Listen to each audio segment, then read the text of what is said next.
Welcome, everybody, to another edition of postgame number 3 of Spits and Suds. And so happy to be joined by two-time Stanley Cup champion, 17 years in the league, a guy that's been there in these situations. It's Craig Ludwig. Good morning to you. I was fascinated. I was thinking about you last night, Craig.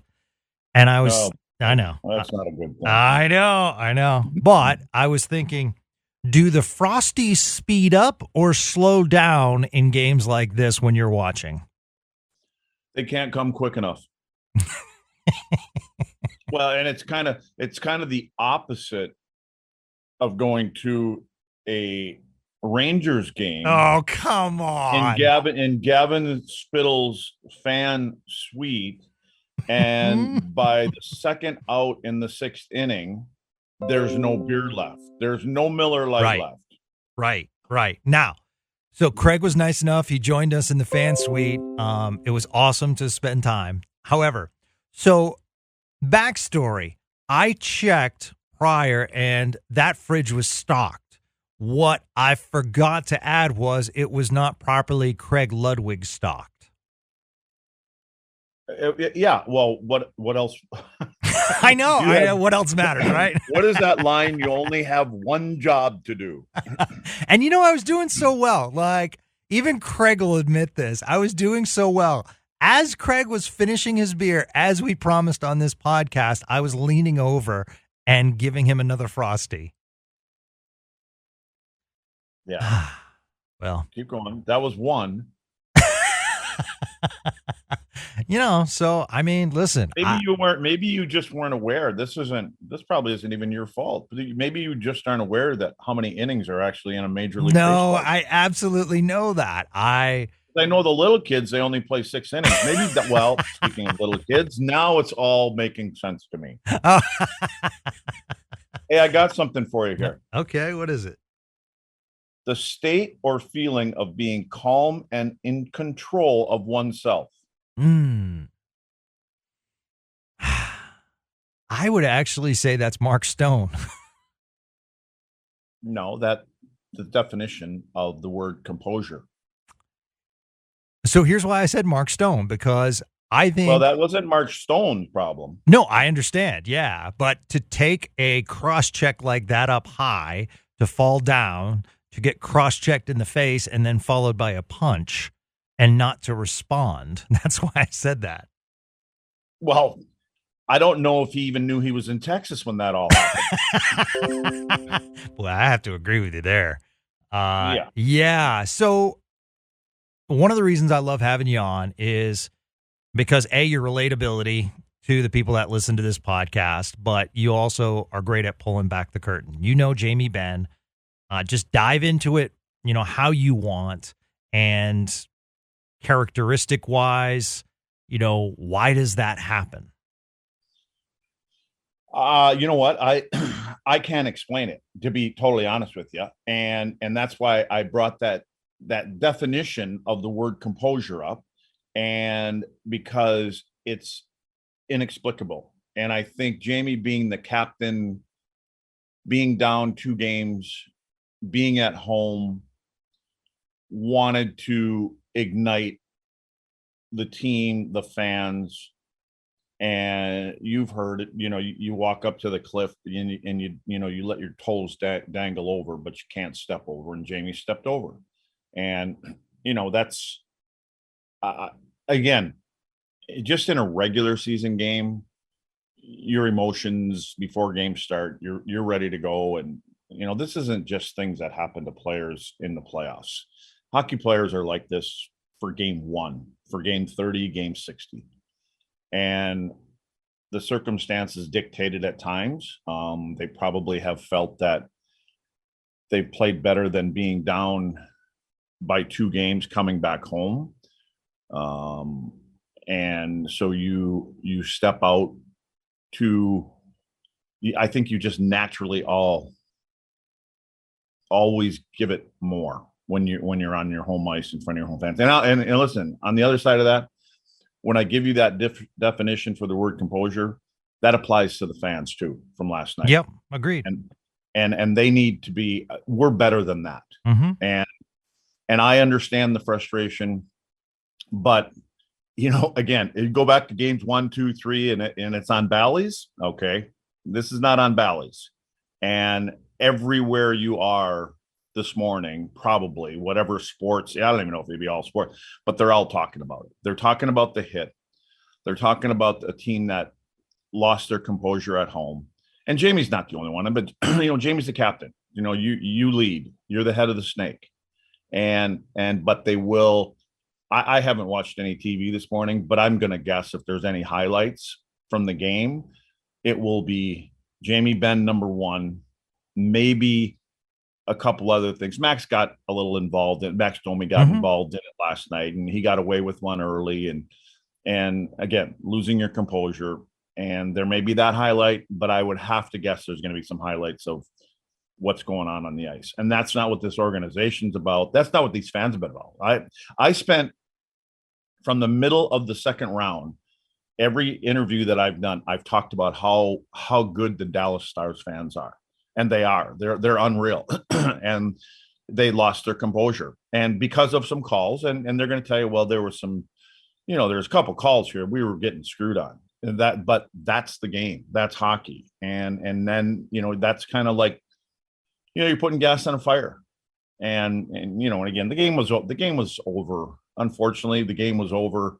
I sat in traffic yesterday, coming down the tollway for about an hour and 40 minutes before I got to the game. Walked into the game. I left my house at 5:30. I got to the game, and the national anthem was just starting. So it was perfect. I walk up, by the time I get up to the suite and Billy Heward's in town and say hi to Huey, I go grab a Miller Lite, which we have lots of Miller Lite in the suite there. It lasts me the whole game. Okay. I get it. And I turn around and I get the TV set where I need it set so I can get, if you get the in-house feed, you never get to see anything. I mean, it's just real time. I like it where you got a 10-second delay. So I get ESPN on. I think I just cracked it and I heard this. Ooh, I missed the whole thing. I missed the hit, but naturally got to see it. Blake Como was there, and Blake was sitting in the front row in the suite, and he turned around and he had it. He had it on his phone. His buddy sent it to him, and I'm like, "Let me see that." And I was like, "Oh, that's not good." Yeah. So yeah, and that's how you start the game. And again, this is the team's leader, and he is trying to do whatever he can to get this group going. And I keep wondering, is there something that happened in the last game? Is there something that happened just before that shift that would have, gave Jamie a little bit more to get to that point? Not the initial hit. I almost looked at it and I went, when he got hit, did Stone come down with a stick and try to get Jamie in the face? Was there something part of the hit that pissed him off to that, that next split second? I couldn't see it, but maybe there's something else. So just announced by NHL Player Safety, Dallas's Jamie Benn will have a hearing today for cross-checking against Vegas's Mark Stone. So usually when there's a hearing, that leads to a suspension. So we shall see. Yeah, you know what though? I'll tell you what, and I agree, and there should be, and that's just normal. Yeah. I mean, that's going to happen. I just wonder, and I know the other thing that going to be talked about, and so I pulled that up too for you. Subject to the obligation to report, explain, or justify something. Responsible, answerable. Jamie did not speak to the media last night. Yes, I was going to bring that up. Okay, so I'm way ahead of you, like normal. Boy, I mean, you're good. I mean, listen, folks, this is Craig Ludwig, man. He's bringing it. This is why I should have my own show. I mean, you really should. I mean, I should have there's got to be a couple of stations in town that'll give me my own show. So anyway, here's. I thought about this and I'm like, he's going to get beat up for not talking. When you commit a crime and you hire an attorney, what's the first thing they tell you? Don't say anything. Do not talk. Yep. Do not say a thing. Let's get our ducks in a row. And I have no idea. And it doesn't look good. And did somebody say, no, don't say a word tonight. Let's give this 12 hours. We know it's going to be. There's going to be a hearing. We know it. Let's not say anything, because you know how they dissect every interview, every pregame, postgame, next day, and just you're probably not in the right state of mind right now. You're pissed off because you may feel that you left your team down. You're sitting here. They got to kill 5 minutes off, which they did a pretty good job at it. They ended up getting 1 goal out of it, I believe. But anyway, maybe we don't say anything till tomorrow. I don't know. And maybe that's what the line of thinking was. And apparently I have heard that they put curtains up and tried to keep the media out. I guess that would have been after the game too. So I don't know. Yeah, I mean, he walked right past the media. Sean was talking about it on the post game. So I agree with you, Craig, and that might have been the case. My only thing is, then I think the organization has to say that, or someone has to say that. Well, here you go. Here you go. Stars CEO apologized. Brad Alberts chastised his fans for throwing trash. Their actions were unacceptable.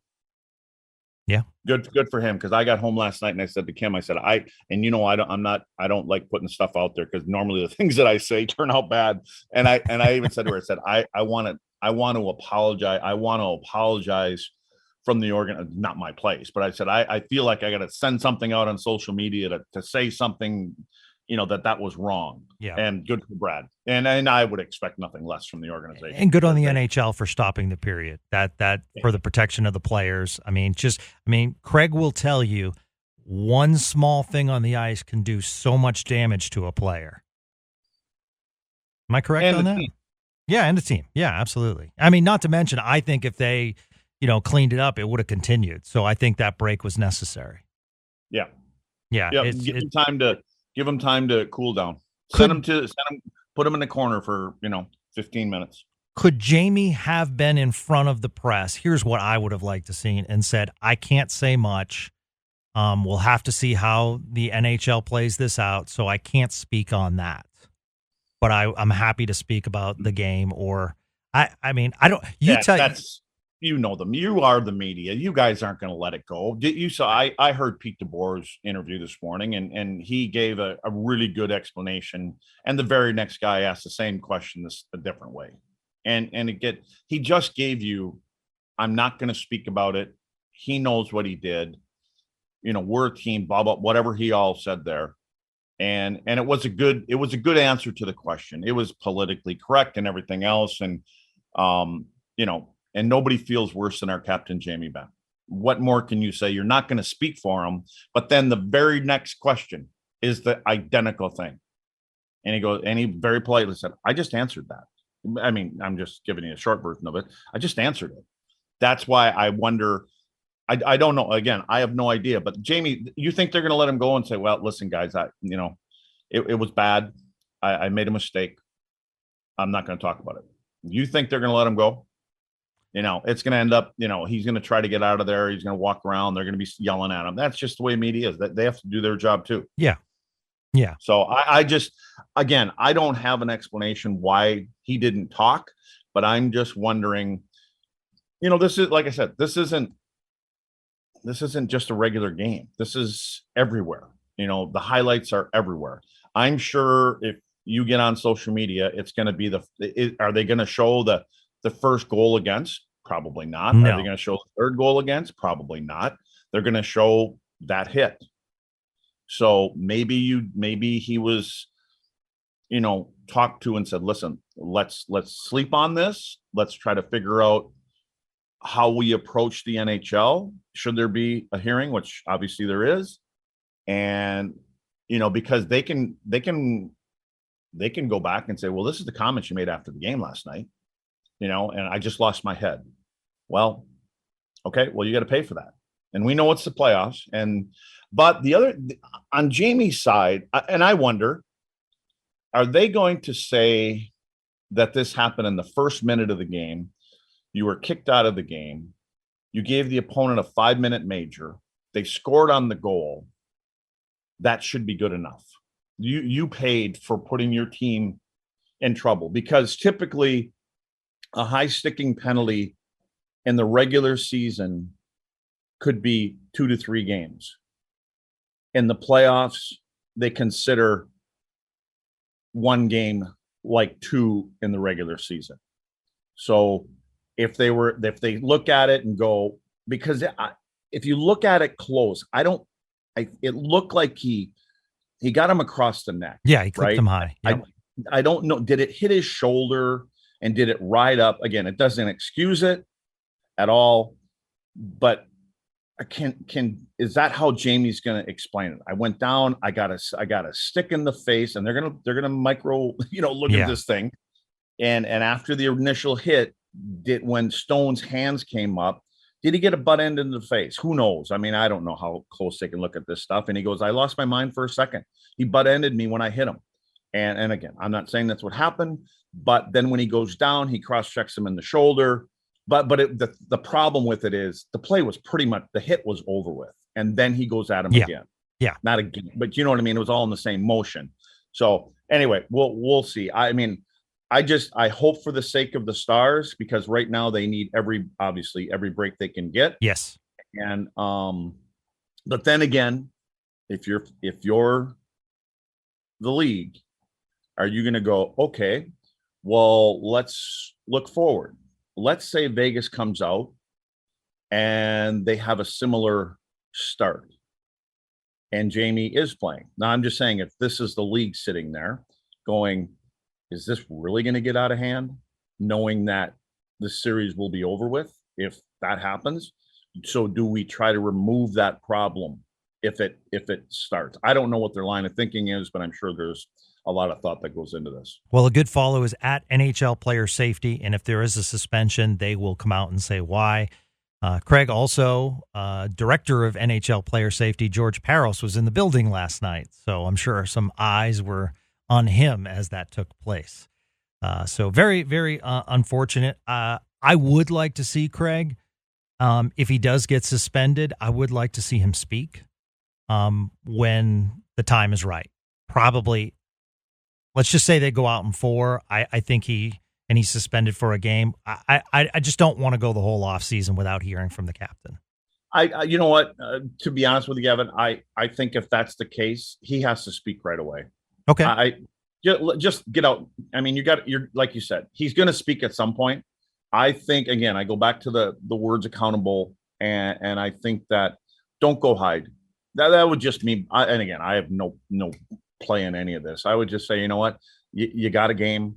Let's address it right now and let's put it behind us, because I hate it. And you've heard it before. I hate distractions.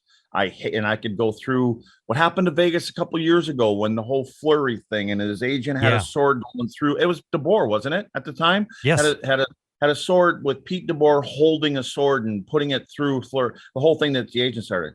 You know what? It doesn't seem like much. It's funny, but that is a distraction in the room. It's something in the locker room, and I hate them. I think you got to get rid of them. You got to get that stuff and purge it right away as quick as you can. I don't know. I think I would say, you know what? If something comes out today, let's talk about let's call the reporters. Let's get it today and get it out of the way. And let's make sure we have the right words, the right way you're going to respond to this, and don't leave any cracks in it, because then somebody's going to jump in there. Just come out and call it what it is. It was a bonehead play. Mm-hmm. I screwed up.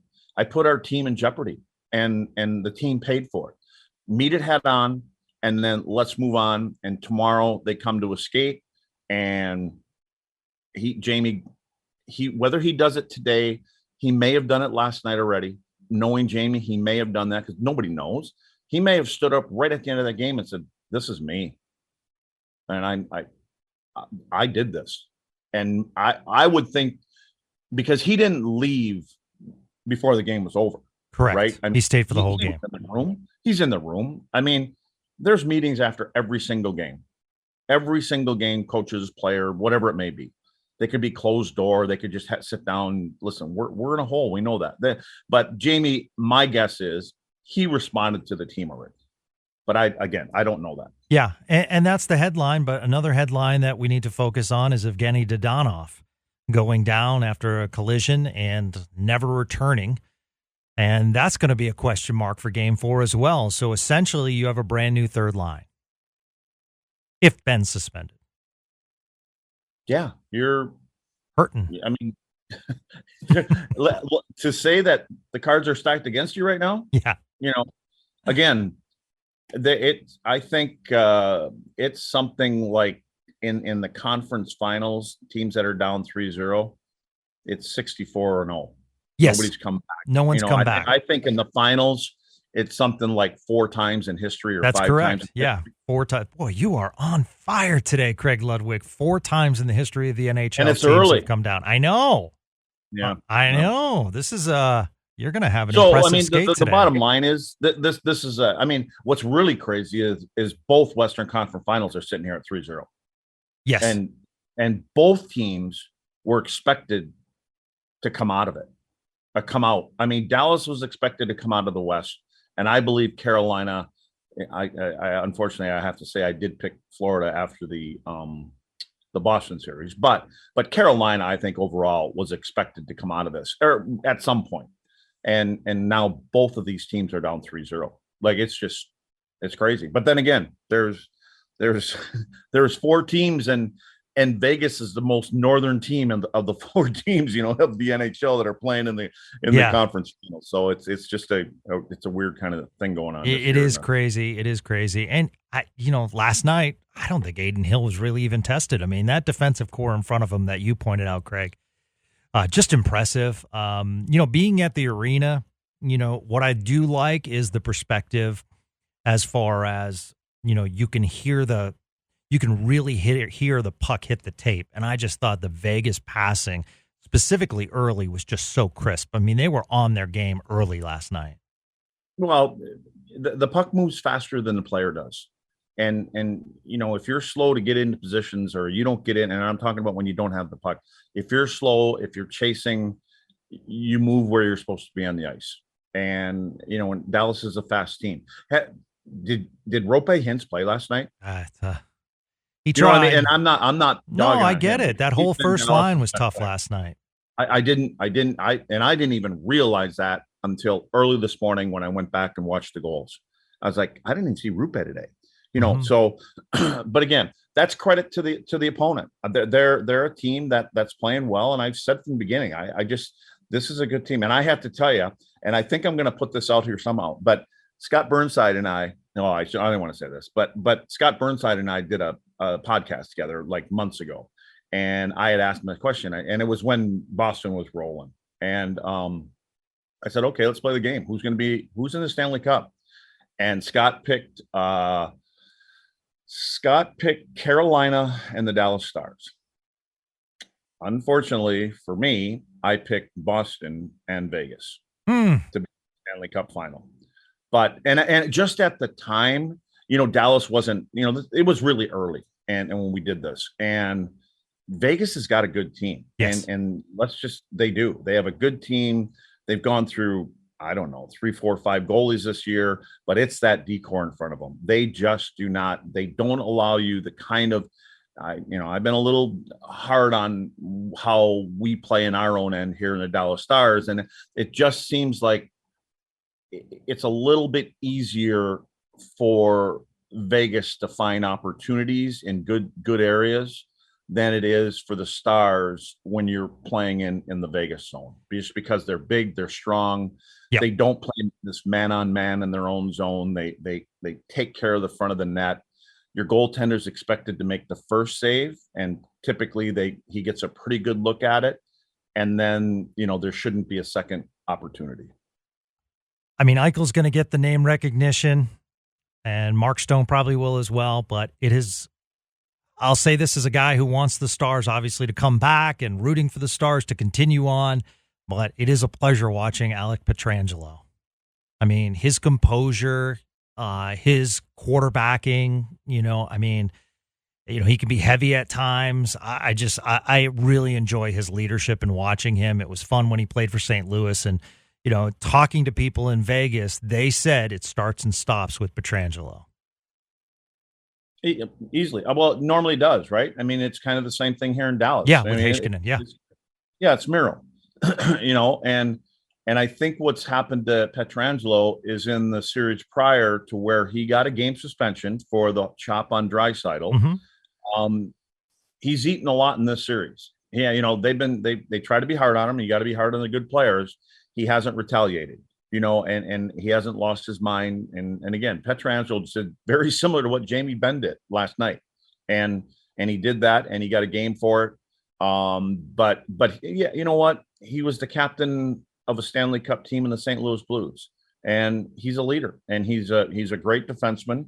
And his partner Martinez has won a Stanley Cup in L.A.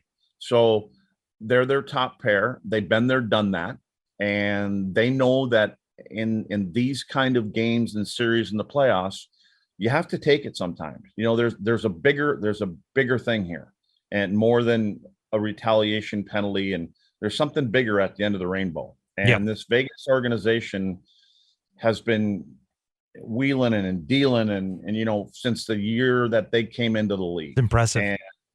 And there's people now going, they've got a $95.5 million cap right now, but hey, that's not their fault. This is the cap stuff doesn't count in the playoffs. And so at some point they'll figure out how to fix that. The league will say, oh yeah, we Tampa did it with Kucherov one year. And so listen, you do what you got to do to win. And if you ain't cheating, you ain't trying. Yeah. Well, I appreciate you coming on today. Awesome perspective, my man. You were a dictionary today. You came with two definitions. You gave us first-person perspective on Jamie Benn as far as, should he speak in the locker room, things like that. And that's why you got to listen to Spits and Suds with Craig Ludwig. And you are appreciated, sir. I promise. Okay, wait, you're the GM. Are you starting Ottinger next game, or are you starting Wedgwood? Ottinger. 100%. Yep. Yeah. Yep. I don't go into the offseason with my goaltender of the future sitting on the bench. Yeah. No, and he's not. Jake hasn't been Jake. Everybody knows that. Yeah, absolutely. I mean, a lot of the stars haven't been the stars in this series, unfortunately. Yeah. So, yeah, absolutely. Well, you're a beast. I promise beer will be stocked forever the next time we get together. So, which hopefully is soon. All right. Nice. I get him once or twice a year, and inevitably I always screw up hanging out with him. He's Craig Ludwig. I'm Gavin Spittle. All right, folks, after Game 4, win or lose, hopefully the Stars can extend the series, but Sean Shapiro and I will be back for postgame of number 4. So hit that subscribe button. Tell the friends. It's called Spits and Suds, and we will talk to you later. Have a great day, everyone.